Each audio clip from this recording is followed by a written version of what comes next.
Mesdames, Messieurs, bonsoir. Au touche-à-tout, cette semaine, j'ai deux chroniqueurs, deux habitués. Vous allez voir, dans la deuxième partie, j'aurai le plaisir d'avoir le directeur du Parc national de Frontenac, Éric Lessard. Et pour débuter l'émission, j'ai le plaisir d'avoir le représentant de la Société canadienne, pas canadienne, la Société canine de Thetford, et que vous avez vu au cours de 2 ou 3 émissions déjà, Stéphane Corriveau. Bonsoir Stéphane. Bonsoir bien. Là, on est dans la presque vingtaine de mai, dépendamment quand les gens vont nous écouter.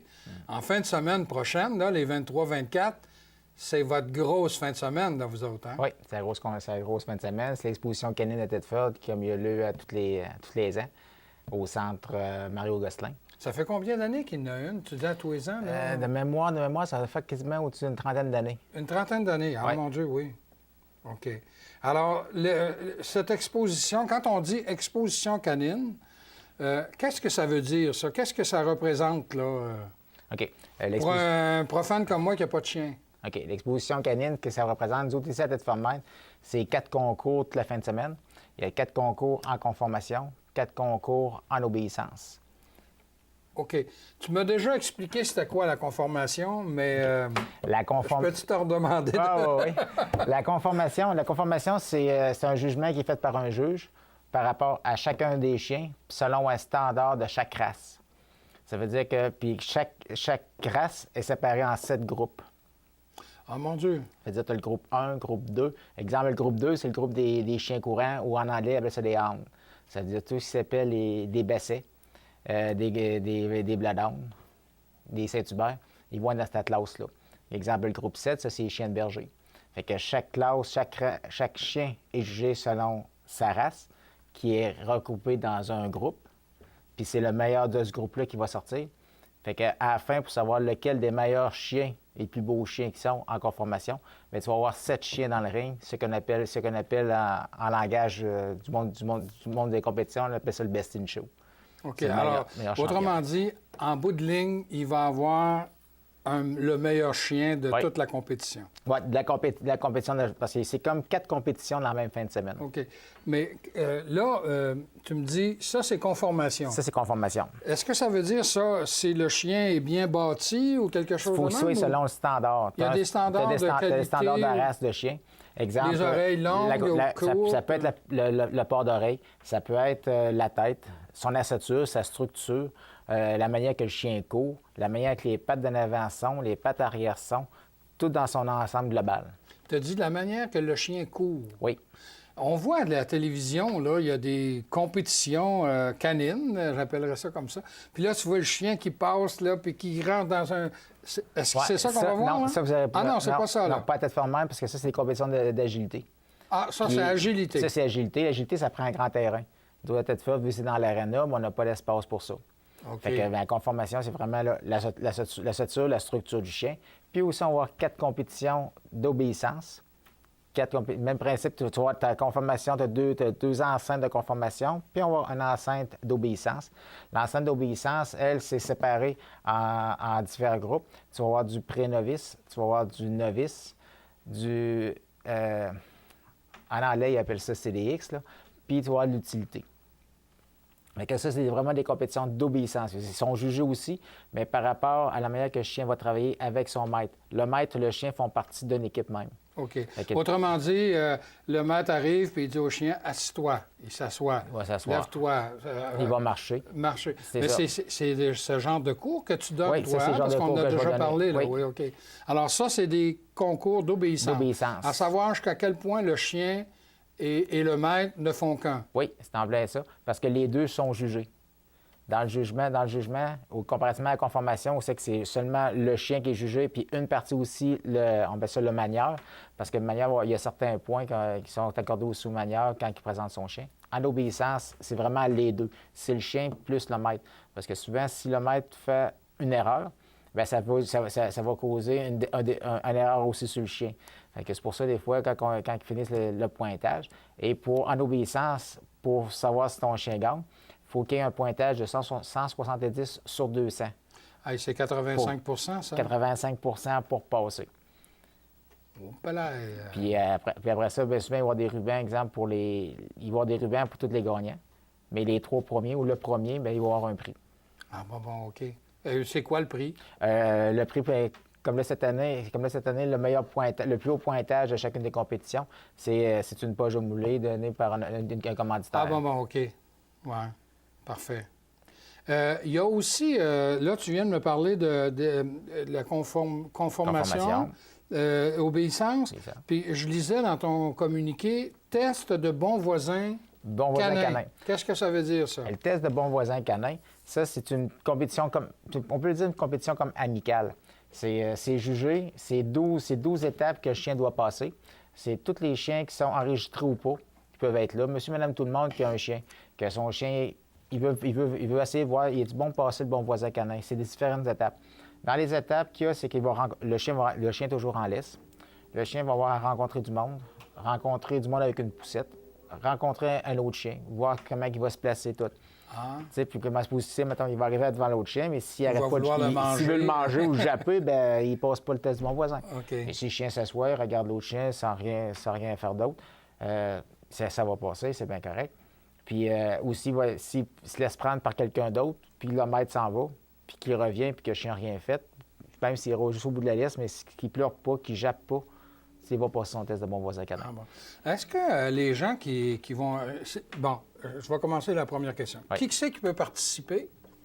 Et est-ce que ce sont juste des gens qui ont suivi des cours avec les animaux? J'imagine que oui, parce que là, je trouve que c'est assez spécialisé. Pour le test de bon voisin canin, ça peut être quelqu'un qui a déjà suivi des cours ou quelqu'un qui a déjà eu un chien, puis le chien est déjà bien habitué, puis qui a un chien stable, puis il décide, ben moi, j'aimerais ça aller faire passer mon test de bon voisin canin. Okay. Il va pouvoir y aller. Les tests de bon voisin canin vont avoir lieu le samedi, puis c'est 25 pour passer le test de bon voisin canin. Ils arrivent tôt, ils s'inscrivent directement sur place, puis ils vont passer leur test dans la journée. Tu vas avoir combien? T'attends combien là, en fin de semaine de participants? Si je prends les exposants par rapport à la conformation puis l'obéissance, on s'attend à plus de 200 exposants. Est-ce que ça veut dire 200 exposants et au moins... À peu près 200 chiens. 200 chiens? Oui, à peu près 200 chiens. Puis les exposants, ils viennent du Québec, il y en a qui viennent de l'Ontario, des Maritimes, puis des États-Unis. Ah oui, c'est couru, ça? Ah oui, c'est couru. Là. Les expositions canines, là, il y en a plusieurs. Là. Puis c'est que les expositions canines au Québec ont principalement lieu l'été. Fait qu'ils commencent au printemps tôt, puis ça s'en va jusqu'au mois de fin novembre, début décembre. OK, là, nous, on est à la fin du mois de mai. On est à la fin du mois de mai. Mais moi, là, qui est novice, puis néophyte, là, qui connaît rien, est-ce que je peux assister à cette exposition-là? Ben oui. Et qu'est-ce que je vais voir et qu'est-ce que je peux faire? OK. Quand vous allez là, même une personne qui, comme vous, est un novice, qui ne sait pas c'est quoi, bien, la fait que c'est plaisant, c'est que vous allez pouvoir la chance de pouvoir jaser avec des exposants qui sont là. Si vous dites qu'il y a différentes races de chiens que vous aimeriez en savoir plus, vous allez pouvoir jaser avec les exposants. Les exposants, ils vont vous prendre le temps de vous répondre. Souvent, avant qu'ils passent dans l'enceinte, ils n'ont pas beaucoup de temps parce que là, il faut qu'ils préparent leur chien, les brosses, puis c'est ça. Mais après ça, par exemple, la concentration, bien important. Puis après ça, bien là, vous pouvez aller jaser avec eux autres. Vous allez voir les chiens en compétition.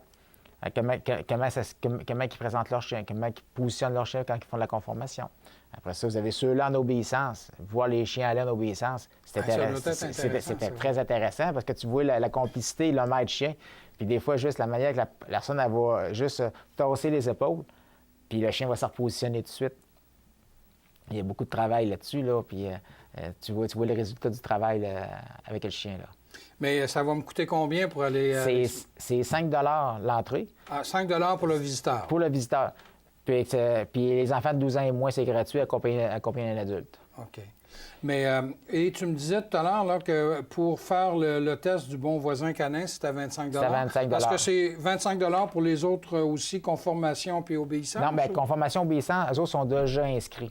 Ah, OK. Parce que pour la conformation et l'obéissance, pour la conformation, c'est tous des chiens qui sont enregistrés au Club canin canadien, c'est-à-dire des chiens de race enregistrés tous. Oui, oui. Tandis qu'en obéissance, c'est des chiens de race. La plupart, c'est tous des chiens de race qui sont enregistrés au Club canin canadien. Mais maintenant, depuis l'an passé, le mois de juillet, le Club canin canadien accepte aussi des chiens qui sont non enregistrés. mais qui ont une certification du Club canadien, comme de quoi qui peuvent présenter un chien en obéissance. Et ça ne leur coûte rien, si je comprends Non, bien. non, ça lui coûte de quoi, eux autres? OK. Eux autres, le coût déjà fait, là, OK. eux autres, ça coûte 27 par compétition. Bon, ça veut dire OK, que toute la fin de semaine, c'est 27. Exemple, ça qui s'est inscrit aux 4 compétitions, c'est 27 x 4. Et là, tu me dis qu'il va venir même du monde des États-Unis ici. Oui. Oh, il vient du monde des États-Unis, du Maine. C'est pour ça que nous autres, les juges, souvent les juges... Faut que ce soit bilingue. Bien, les juges sont quasiment tout anglophones. C'est les participants, les exposants. Il faut qu'ils s'organisent soit être bilingues ou se débrouiller un peu en anglais.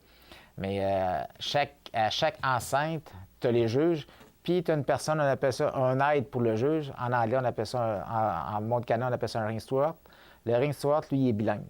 Au Québec, tous les ring stewards sont tous bilingues. OK. Fait que quand le juge, des fois, il a affaire à parler avec un participant, puis le participant, il ne sait pas trop parler anglais. Alors, lui, il va Là, il va y aider, l'intermédiaire, puis il va servir oui. l'intermédiaire. C'est bien intéressant. Mais là, tu parles des juges. Vous allez avoir combien de juges pour tout l'ensemble de la compétition, là? Tout l'ensemble de la compétition, j'ai 4 juges en conformation, j'ai 2 juges en obéissance. Parce que les juges en obéissance, je peux alterner un juge le matin, un juge le soir, puis le juge du samedi après-midi, bien, il va refaire le dimanche matin et vice-versa. Bon, alors, l'exposition, là, Oui. c'est comme ça que vous appelez Oui. ça, on répète, là, c'est les 23 et les 24 mai. 23, là, c'est 24 mai, ça en vient, dépendamment là. quand les gens vont nous écouter, Oui. là, c'est demain ou... bon. C'est de quelle heure à quelle heure c'est OK. ouvert? Ça commence à 8 h le matin, les compétitions. Ah, ça commence de bonne heure? Ah oui, ça commence à bonne heure parce que vu qu'on a 4 compétitions dans la journée, il faut faire passer tous les chiens inscrits. Oui. Fait que puis souvent, ça va commencer à 8 h, puis ça devrait terminer aux alentours de 5 h, entre 5 h et 17 h et 18 h OK. le soir. Et ça, c'est les 2 jours, c'est la même Les chose? 2 jours, c'est la même chose. Samedi, dimanche, c'est la même chose. Le samedi, c'est le bon voisin canaille qui a de plus. Bon. Ben voilà, Stéphane, je te remercie beaucoup de ta collaboration Ben, au ça me cours fait de plaisir. l'année. Et je te souhaite bonne chance avec ton exposition. Ben, merci beaucoup. Et vous demeurez des nôtres. L'émission se poursuit dans quelques instants.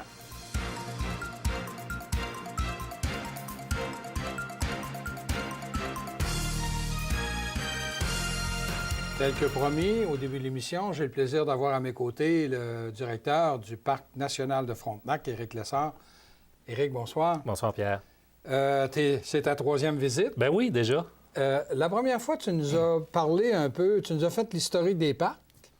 Et la deuxième fois, tu nous as dit un peu l'importance des parcs quant à la préservation, la conservation. J'aimerais ça que tu me fasses juste un petit résumé, puis qu'aujourd'hui, étant donné qu'on est rendu à la mi-mai, et tu me disais que le parc est ouvert depuis quelques jours. Absolument, depuis le 15. Donc, j'aimerais ça qu'on parle des activités. Là. Les gens qui nous écoutent, là, on a une richesse qui est juste à côté de chez nous. Qu'est-ce qu'on peut aller faire dans ce parc de Frontenac aux deux secteurs? Là? Oui. Donc, rappelle-nous un peu l'historique. Ben, en fait, dans la première émission, c'est ça, on a vu l'histoire des parcs nationaux dans le monde. On se rappelle, on avait mentionné que tout ça avait débuté aux États-Unis. À Yellowstone. À Yellowstone, hein? avec Yogi l'ours, c'est ça. Et on avait vu ensuite là, comment, tranquillement, pas vite, au Canada, tout ça était arrivé. Et pour arriver à la création du Parc national de Frontenac en 1987 déjà. Et ce qui fait qu'aujourd'hui, le Parc national de Frontenac fait partie du réseau Parc Québec, qui est un réseau de parcs nationaux, comme on retrouve là, partout dans le monde. Et comme tu le mentionnais, évidemment, la mission des parcs nationaux se décline en 2 volets. Le premier volet, qui est en fait la raison d'être de la création d'un parc national, c'est le volet de la conservation. Donc, l'importance d'assurer la préservation de ces milieux naturels-là, toute la richesse de la faune, de la flore qu'on y retrouve, pour le bénéfice des gens d'aujourd'hui, mais aussi et surtout pour le bénéfice des générations futures.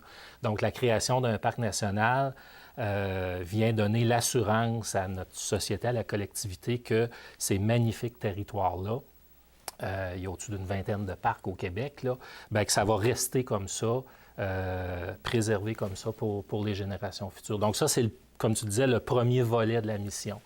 Et le deuxième, c'est de rendre ces territoires-là accessibles à la population. On pourrait dire le volet récréatif. C'est ça, c'est le volet qui est plus axé, là, si on veut, sur la pratique des activités de plein air, sur l'observation de la nature, tout ça. Alors, profitons-en, là, puisqu'on est à la mi-mai.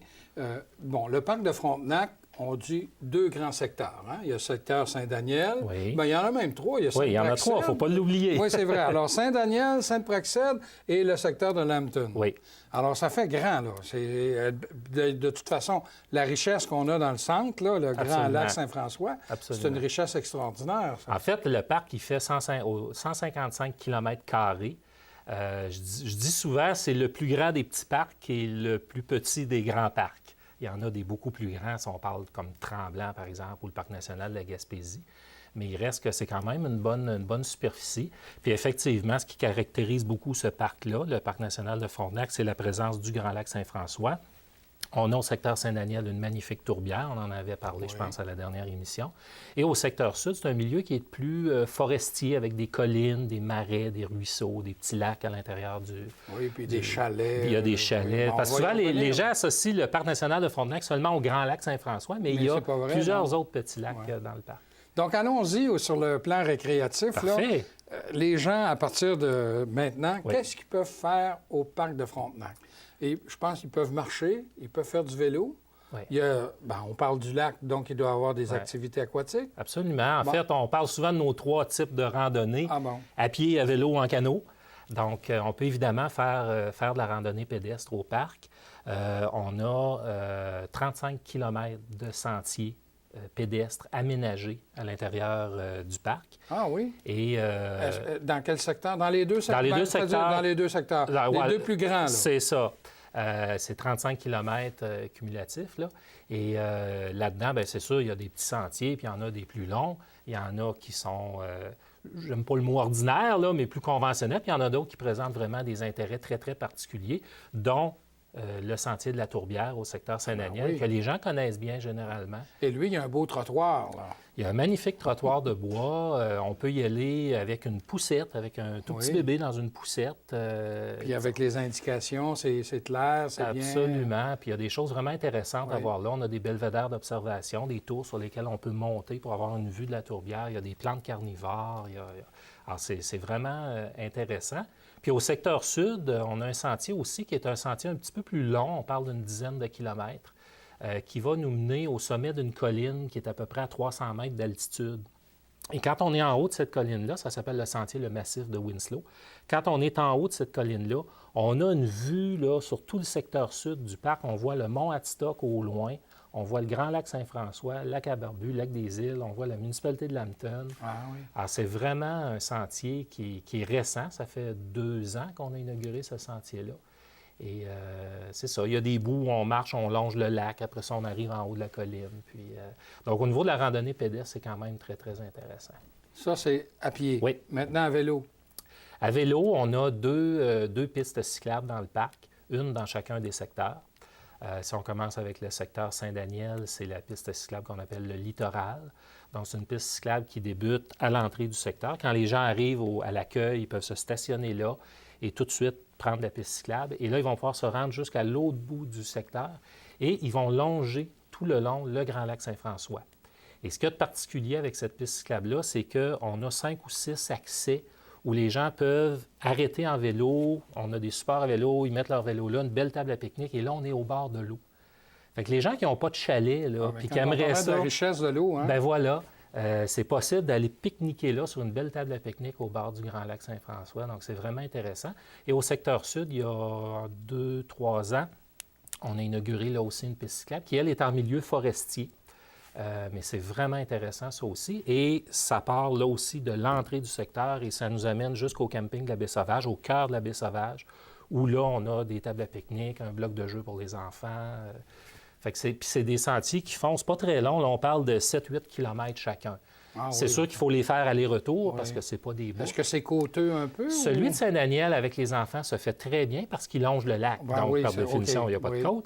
Au secteur sud, c'est un petit peu plus côteux et sinueux, mais c'est vraiment intéressant. OK. Alors là, on vient de faire à pied, à vélo. Oui. Maintenant, là, on va parler de l'eau. Oui, Vous avez une belle plage. oui. En fait, au niveau de... Vous avez une capitainerie aussi. là. Oui, on fait au parc la location d'embarcation, première des choses. Donc, les gens peuvent louer canot, kayak, pédalo, chaloupe, tout ça. Et ça, c'est dans les 2 secteurs. la baie aux Remusqués au secteur Saint-Daniel et la baie Sauvage au secteur sud. Bien entendu, les gens qui ont leur propre embarcation, ils n'ont pas besoin d'en louer. Donc, les gens peuvent arriver avec leur canot, il n'y a pas de problème. Ils peuvent faire du canot dans ces deux grandes baies-là. Et au secteur sud, on peut aussi faire du canot au lac des Îles et au lac à la Barbue. Donc, ça, c'est au niveau du nautique. Au niveau des plages, il y a effectivement au parc plusieurs belles plages, Pointe-aux-Pins, Baie des Sables, ce qui est connu comme étant la plage Saint-Daniel aussi, qui, il faut le mentionner, on n'offre plus l'activité de baignade à la plage Saint-Daniel depuis déjà 4 ans. Ah oui, pourquoi? On avait des problèmes, de fréquentation. Il y avait plus beaucoup de gens qui venaient. Ah bon? Les coûts d'exploitation dépassaient de façon significative les revenus qu'on allait chercher avec Trop la de plage. piscines.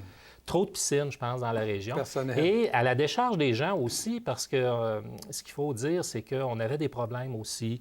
Présence de bernaches qui laissent des excréments là, sur le bord de l'eau. Toute la problématique des cyanobactéries dont on a parlé là, abondamment. Des difficultés de recrutement de sauveteurs. Donc, tout ça nous a amené, là, à un moment donné, à prendre la décision de ne plus offrir l'activité de baignade. Sauf qu'on a un projet actuellement sur lequel on travaille pour relancer ce secteur-là et voir de quelle façon on pourrait ramener la baignade d'une façon qui serait intéressante pour les gens, puis en s'assurant au niveau des bernaches et tout ça, qu'on puisse régler le problème. Mais indépendamment du fait qu'il n'y a plus de baignade, ça reste que c'est une belle place pour aller faire un pique-nique. Moi, je suis allé avec mes deux petites filles, là, et puis il y avait deux canards là, qui nous ont accompagnés au repas. Là, ça était drôle. Mais effectivement, là, il y a des belles tables de pique-nique. C'est un bel endroit, ça. Oui, là. Puis les gens qui sont venus il y a longtemps se rappelleront là, du vieux bloc de jeu qu'il y avait pour les enfants qui était tout croche. Là. Puis on a un beau bloc de jeu flambant neuf, les tables à pique-nique, tout ça. Et comme je le dis, là, dans les prochaines années, c'est vraiment notre prochain gros projet au parc sur lequel on veut travailler. C'est de tout venir redynamiser ce secteur-là, notamment en essayant de mettre en place des infrastructures qui vont nous permettre d'accueillir des groupes dans ce secteur-là. Ça coûte combien pour rentrer au parc? Tu as parlé du poste d'accueil, là, que ce soit à Saint-Daniel ou que ce soit aux deux autres secteurs, là, En fait, le réseau Parc Québec, et comme tous les réseaux de parcs partout dans le monde, il y a une tarification d'accès. C'est 8,50 $ pour les adultes, pour une journée, pour un adulte. Et pour les enfants, c'est une nouveauté cette année. La CEPAC a décidé d'assumer la tarification, qui est une tarification qui est réglementée par le gouvernement du Québec. La CEPAC a décidé d'assumer le coût de la tarification pour les enfants. Et éventuellement, cette tarification-là va être retirée du règlement sur les parcs. Donc, ce sera éventuellement, là, pas trop tard cet été, là, ça va devenir techniquement et officiellement gratuit pour les enfants. Donc, c'est pas si cher que ça. Quand on compare ça avec d'autres activités d'aller au cinéma ou je sais pas quoi. Mais quand tu dis là, que c'est pour toute la journée, oui. Là... Oui. Et ce que les gens ignorent beaucoup, c'est qu'il y a la possibilité aussi d'acheter une carte parc annuelle. Pour les adultes, c'est 42,50 $ pour le Parc national de Frontenac. Donc, ça veut dire qu'une famille, 2 adultes avec 2, 3, 4, 5, 6 enfants, peu importe, c'est 42,50 $ pour le papa, 42,50 $ pour la maman. Et là, ils peuvent venir tant qu'ils veulent, de façon illimitée pendant 12 mois. Fait que des fois, les gens se disent « Ah, on n'a pas le temps » ou « On est serré un peu financièrement pour les vacances, tout ça ». Prenez votre carte annuelle à Frontenac. Vous allez pouvoir venir faire de la randonnée, du vélo, du canot.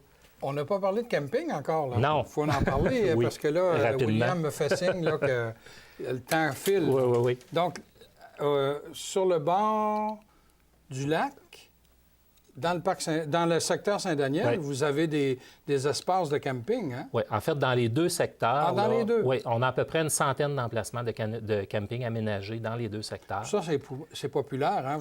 Il n'y en a pas beaucoup de libre l'été, hein? C'est très populaire, puis souvent, les gens qui ne viennent pas, c'est parce qu'ils pensent que dans un parc national, c'est du camping rustique, avec une toilette sèche, puis c'est à la dure, mais c'est pas le cas. Moi, j'ai un ami qui a une roulotte. Tout à fait, on peut accueillir des gros VR, il y a des blocs sanitaires, des stations de vidange pour les VR. Donc, fait que c'est ça. Toutes ces activités-là qu'on a parlé pour les gens de la région, bien, ils n'ont pas besoin de séjourner, mais pour les touristes qui viennent de l'extérieur, et ils sont nombreux, bien, on offre le camping, la villégiature en chalet. Bien, moi, je te dis que j'ai des amis de la région qui vont camper au Parc Frontenac dans le secteur Saint-Daniel. Et surtout, les gens de la région apprécient beaucoup le parc pour les débuts de saison puis les fins de saison de camping. Souvent, le parc va être la place où on va pour faire la première sortie avec la roulotte. Puis c'est l'endroit où on va faire la dernière sortie à l'automne avant de remiser tout ça pour Il l'hiver. nous reste une minute. Il faut Oui. parler des chalets qu'il y a dans le secteur de Lambton. Oui, c'est ça. Ça, c'est merveilleux. Hein? Au secteur sud, on a 8 chalets. C'est des capacités là, qui vont de 2 à 16 personnes. Donc, il y en a des petits, il y en a des plus gros. Et ça aussi, c'est Puis fabuleux. avec la chaloupe.